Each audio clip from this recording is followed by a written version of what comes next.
નમસ્કાર મિત્રો, આજનો વિડીયો PFMS સિસ્ટમની અંદર આપણે ડિજિટલ સિગ્નેચરથી પેમેન્ટ કરવા માટે જાવા સોફ્ટવેરની જરૂર પડે. તો આજના વિડીયોમાં આપણે જાવા સોફ્ટવેર ડાઉનલોડથી લઈ અને કેવી રીતના ઇન્સ્ટોલ કરવું અને કઈ કઈ પ્રોસેસ કરવી તે જોઈશું. તો આખો વિડીયો છે એ કમ્પ્લીટ જોઈશો. ચેનલમાં નવા હો તો ચેનલ સબસ્ક્રાઈબ છે એ કરી લેશો, લાઈક કરશો, શેર કરશો. તો ચાલો શરૂ કરીએ આજનો વિડીયો. સૌ પ્રથમ આપણે ગૂગલ ક્રોમની અંદર જઈ અને સોફ્ટવેર છે એ સર્ચ કરવાનું છે. હવે સોફ્ટવેર સર્ચ કરતાં પહેલાં આપણી જે સિસ્ટમ છે એ કઈ છે, વિન્ડોઝ 7 છે, 12 છે, 32 બીટ છે, 64 બીટ છે, એ કેમ ખબર પડે? તો જે કોમ્પ્યુટરનો સિમ્બોલ છે એના ઉપર ક્લિક કરીને પ્રોપર્ટીમાં જશું તો આપણને ખ્યાલ આવશે કે આપણી સિસ્ટમ કઈ છે. આપ જોઈ શકો છો અહીંયા કણે 32 બીટ ઓપરેટિંગ સિસ્ટમ છે, એટલે કે મારી કોમ્પ્યુટરની સિસ્ટમ 32 બીટ છે. એટલે તમારા લેપટોપમાં કે પીસીમાં જેમાં તમારે PFMS માટે જે જાવા સોફ્ટવેર ઇન્સ્ટોલ કરવાનું છે એ સિસ્ટમ છે એ જોઈ લેવી. તો સૌ પ્રથમ આપણે ગૂગલ ક્રોમમાં જશું, ત્યાં આપણે જાવા સર્ચ કરીશું. જાવા ડાઉનલોડ જે પહેલી વેબસાઇટ છે એના પર આપણે ક્લિક કરીશું. હવે આપણે આ જે સિમ્બોલ છે જોવાનો છે java.com, બરાબર, અને ડાઉનલોડ જાવા ફોર વિન્ડોઝ એના ઉપર આપણે ક્લિક કરી અને આપણા કોમ્પ્યુટર કે લેપટોપમાં એને ડાઉનલોડ કરી લેવાનું છે.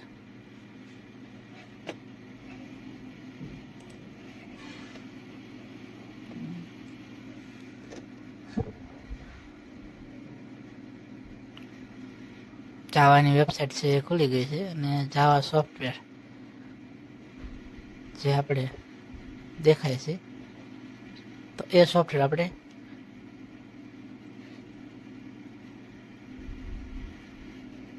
તમારી 32 બીટ છે એટલે અહીંયાથી 32 બીટનું જે દેખાય છે ડાઉનલોડ, તો તમારી 64 બીટ હોય તો આપણે જાવા સર્ચ કરીએ. ને અમુક વર્ઝન છે બંનેમાં હાલે છે, તો હું ડાઉનલોડ જાવા ઉપર ક્લિક કરીશું.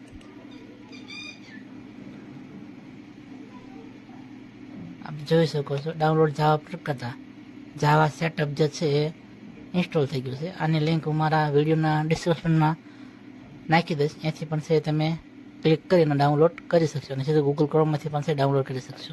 હવે જે ડાઉનલોડ સોફ્ટવેર થઈ ગયું છે, વિન્ડોલોડ થઈ ગયું છે જાવા, બરાબર, એને આપણે ઇન્સ્ટોલ કરવાનું છે. તો માય કમ્પ્યુટર એની અંદર છે ડાઉનલોડ, અને ડાઉનલોડની અંદર છે એ જાવા, આપણે જાવા ડાઉનલોડ કર્યું તો જાવા નામનું સેટઅપ જે છે એને આપણે દેખાય છે જાવા સેટઅપ, તો એને આપણે રાઈટ ક્લિક કરી અને ઓપન કરીશું. ઓપન એમાં વોર્નિંગ આવે, એમાં આપણે યસ આપશું એટલે આપણા કમ્પ્યુટર કે લેપટોપની અંદર જાવા સોફ્ટવેર છે એ ઇન્સ્ટોલેશન પ્રોસેસ શરૂ થશે.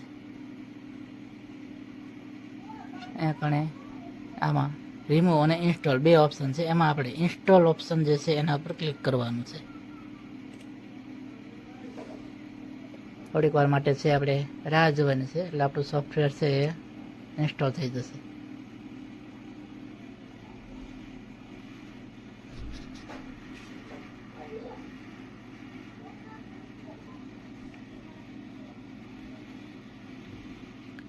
તમામને વિનંતી કે ચેનલને છે સબસ્ક્રાઈબ, ત્યાં સુધીમાં તમામને વિનંતી કે ઝડપથી ચેનલને છે સબસ્ક્રાઈબ કરી લેશો, લાઈક કરશો, કોમેન્ટ કરશો અને આવા જ PFMSને લગતા વિડીયો જોઈ અને શિક્ષકો PFMSથી કાર્ય કરી શકે, પોતાનો સમય બચાવી શકે એ માટે વિડીયો વધુમાં વધુ છે શેર જરૂર કરશો.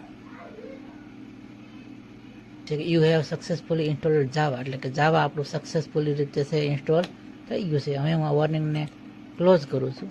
હવે આપણે છે સ્ટાર્ટ મેનુમાંથી અથવા તો સર્ચમાંથી જઈ અને કંટ્રોલ પેનલ છે સર્ચ કરવાનું છે. આપણું એ કંટ્રોલ પેનલ દેખાઈ રહ્યું છે, તો કંટ્રોલ પેનલ છે એ ઓપન થાય એની અંદર આપણે પ્રોગ્રામમાં જઈશું, પ્રોગ્રામ એન્ડ ફ્યુચર્સ.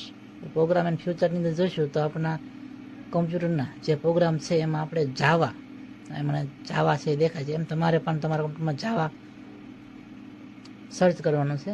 જાવા જે દેખાય છે એના ઉપર રાઈટ ક્લિક કરી અને ઓપન કરવાનું છે. સોફ્ટવેર ડાઉનલોડ થઈ ગયા અને ઇન્સ્ટોલ થઈ ગયા પછી રાઈટ ક્લિક કરી અને આપણે ઓપન કરીશું. એટલે એની અંદર આપણે 2 સેટિંગ છે એ કરવાના રહેશે. તો સૌ પ્રથમ પહેલું જે સેટિંગ છે એ સિક્યુરિટી. તો પહેલા ઓપ્શન તરીકે આપણે સિક્યુરિટીમાં જવાનું છે. એની અંદર અહીંયા જે આપણને દેખાય છે સાઇટ, એમાં એડિટ સાઇટ લિસ્ટ એ કરતાં આપણે એક ડાયલોગ બોક્સ ખુલે છે. એની અંદર એડ ઉપર ક્લિક કરી અને આપણે 2 વેબસાઇટ એડ કરવાની છે. પહેલી જે વેબસાઇટ છે એનું નામ છે https પછી કોમા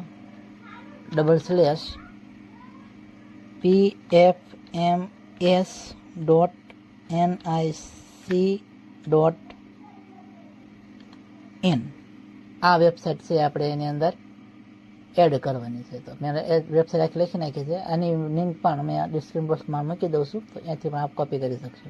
અને પછી એડ ઉપર ક્લિક કરવાનું છે. આપણી પહેલી વેબસાઇટ છે એડ થઈ ગઈ છે.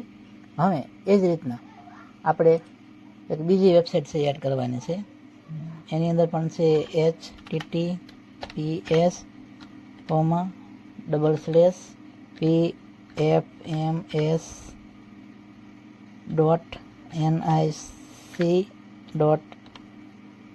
pfms.nic.in users users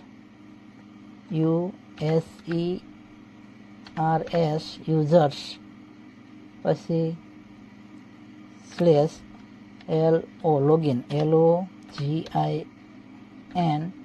પછી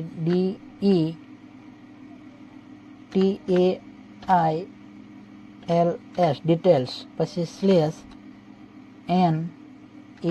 new new પછી layout layout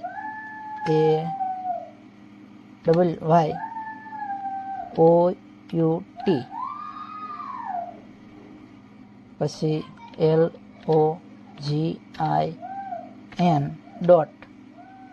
login.aspx આટલી વેબસાઇટ છે આપણે એની અંદર લખી અને એડ કરવાની છે. સ્પેલિંગ ભૂલ ન રહે એ ખાસ જોવાનું છે. અહીંયા હું જોઈ રહ્યું છું કે OUT અને પછી LOGN બરાબર છે. તો આપણે એડ પર ક્લિક કરીશું. આવી રીતના 2 વેબસાઇટ છે આપણે એડ કરી નાખી છે. હવે ઓકે આપવાનું છે. અહીંયાથી પણ આપણે છે ઓકે આપવાનું છે. આપણે બંને વેબસાઇટ છે જાવાની અંદર એડ કરી નાખી. હવે ફરી વખત છે પાછું જાવા ઉપર આપણે રાઈટ ક્લિક કરી અને ઓપન કરીશું. જે 2 સેટિંગ કરવાના હતા એમાં પહેલું સેટિંગ પૂરું કર્યું સિક્યુરિટીનું, બરાબર. 2 સાઇટ છે આપણે એડ કરી નાખી છે. હવે એડવાન્સની અંદર આપણે જવાનું છે. એડવાન્સની અંદર છે એ જઈ અને એમાં સેટિંગ કરવાના છે. તો એની અંદર જે છે જાવા કન્સોલ, એની અંદર શો કન્સોલ, અહીંયા હાઇડ છે એની જગ્યાએ આપણે શો કન્સોલ આપવાનું છે, બરાબર. ત્યાર પછીના જે સેટિંગ છે એમાં ટીક કરી લેવાનું છે. પહેલામાં છે બીજામાં ટીક કરી લેવાનું છે. પછી શોર્ટકટ ક્રિએશન જે લખ્યું છે, તો શોર્ટકટ ક્રિએશન જે છે એની અંદર જે છે ઓલવેઝ આસ્ક યુઝર,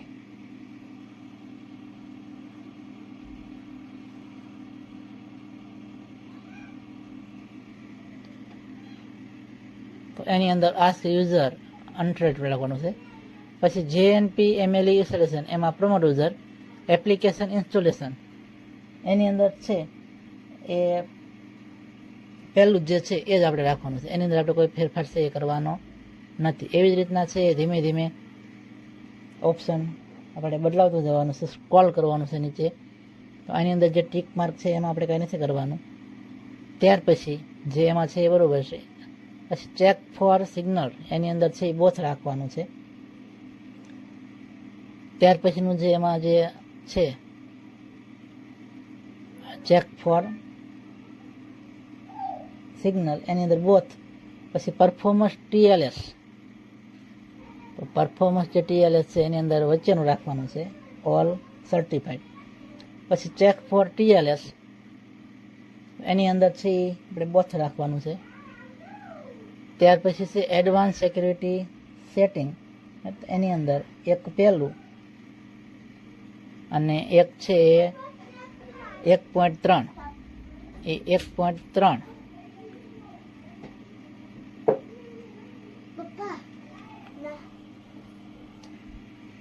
એ પહેલું અને 1.3 એ આપણે છે 2.0. હવે 2.0 એ અને સિલેક્ટ કરવાનું, બાકી બધા છે સિલેક્ટ કરી લેવાના છે. એક પહેલું ઓપ્શન, પછી 3 સિલેક્ટ કરવાના, પછી ખાલી, અને પછીના બધા સિલેક્ટ કરી લેવાના. આટલું કરી અને આપણે ઓકે પર ક્લિક કરવાનું છે. આટલું કરશું એટલે આપણું જાવા ઇન્સ્ટોલેશનની જે પ્રોસેસ છે એ પૂરી થઈ જશે. આશા છે કે તમને આ વિડીયો સમજાઈ ગયો હશે. હવે આપણે છે માઇક્રોસોફ્ટ ઇજેટ કેવી રીતના ઇનેબલ કરવું એ આપણે આના પછીના વિડીયોમાં જોઈશું. તો હજુ ન સમજણ પડી હોય તો કોમેન્ટ પણ કરી શકો, અને ખાસ કે વિડીયો છે એકવાર ખ્યાલ ન હોય તો 2 વાર જોઈ અને આપ ટ્રાય કરશો તો